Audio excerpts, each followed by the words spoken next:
ką, atvykome į Stella di Mare viešbutį ir pažiūrėsime viešbutį iš arčiau. Tokios didelės kolonos, gražus įėjimas, tikrai atrodo stiklai švarus, viskas tvarkoj. Ar koks gražus.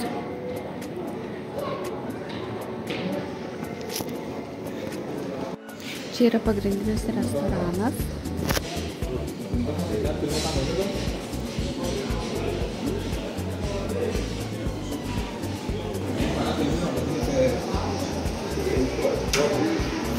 Čia yra pagrindinis baseinas. Va, yra bariukas pačiam baseine.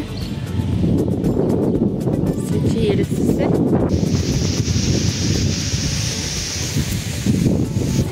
Čia yra paplūdimio bariukas.